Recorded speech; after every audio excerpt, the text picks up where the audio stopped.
ვინ გახდება ბურჯანაძის პარტიის ახალი სახე, ნახეთ ჩვენი რეპორტაჟი. არჩევნების შემდეგ ოპოზიციის ნაწილში გადაადგილებები დაიწყო. ალიანსის რიგებს შესაძლოა კიდევ 2 წევრი გამოეთიშოს. პარტიას კოკა გუნცაძე და რესპუბლიკელი ირაკლი ბათიაშვილი ტოვებს. როგორც მოსალოდნელი იყო, გუნცაძის გადაწყვეტილებაზე მემარჯვენეებს გული არ დაწყვეტიათ. ერთ-ერთი პარტია, რომელიც ალიანსში გუნცაძის გაერთიანებას არ ეთანხმებოდა, მემარჯვენეების პარტია იყო.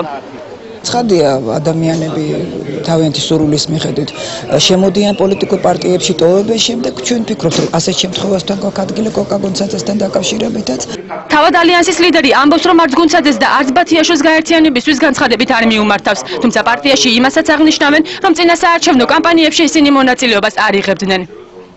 არანაირი კომენტარი არ გაუკეთებია და მე მასთან ამ საკითხზე არ მქონია საუბარი. განსხვავებით ირაკლი ალასანიისგან, მისი თანამებრძოლი გუნცაძის განსხვავებულ პოლიტიკურ შეხედულებებზე ღიად საუბრობს და ადასტურებს, რომ გუნცაძე მათი თანაგუნდელი აღარ იქნება.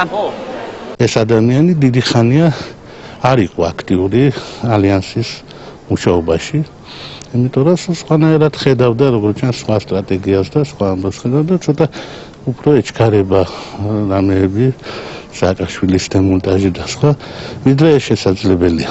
ალიანსიდან წამოსული სოზარ სუბარი, კოკა გუნცაძე და ირაკლი ბათიაშვილი ლევან გაჩეჩილაძის და გოგა ხანიდრავასთან ერთად შესაძლოა ბურჯანაძის ორბიტაზე ვიხილოთ. თავად მოძრაობის ლიდერმა მის გუნდში ახალი სახეების შესაძლო გამოჩენა დაადასტურა, თუმცა დაკონკრეტებისგან თავი შეიკავა. უახლოეს დღეებში თქვენ ნახავთ ძალიან ღირსეულ ადამიანს და ადამიანებს, რომლებიც ჩვენს პარტიას უერთდებიან.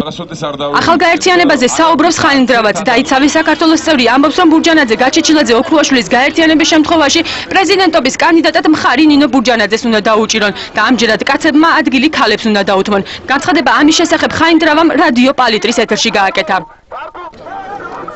რუსულ ორბიტაზე მოთამაშე კიდევ ერთი გაერთიანების ეროვნული საბჭოს წევრი კონსერვატორი კახა კუკავა ბურჯანაძესთან გაერთიანებას და ბურჯანაძის ახალ ლიდერად აღიარებას არ აპირებს. ოპოზიციის ამ ნაწილში გადაადგილებებზე კომენტარებს აკეთებენ ექსპერტებიც. სერგო რატიანის განცხადებით ადგილობრივ არჩევნებში წარუმატებლობის შემდეგ ოპოზიციის ნაწილი ახალი ლიდერის ძიებაშია და შესაძლოა ამ ლიდერის გამოკვეთა რუსულ გეგმებში ჯდებოდეს.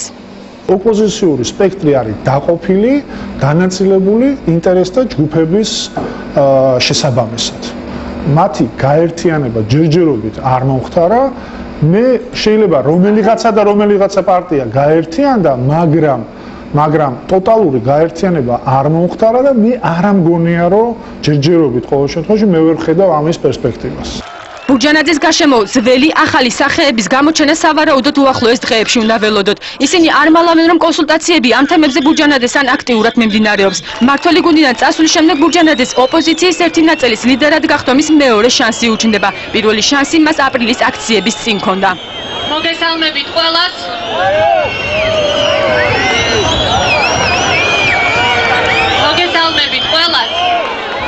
თუმცა მას მაშინ ამ ლიდერობაში გაჩეჩილაძე და ალასანია ეცილებოდნენ.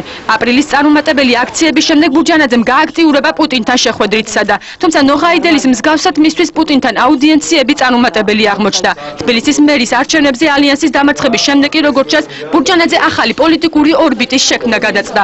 როგორ დასრულდება ბურჯანაძის მორიგი მცდელობა გახდეს ქალი ლიდერი, ეს საზოგადოების განწყობის გარდა ოპოზიციური ლიდერების აქტიურობაზეა დამოკიდებული.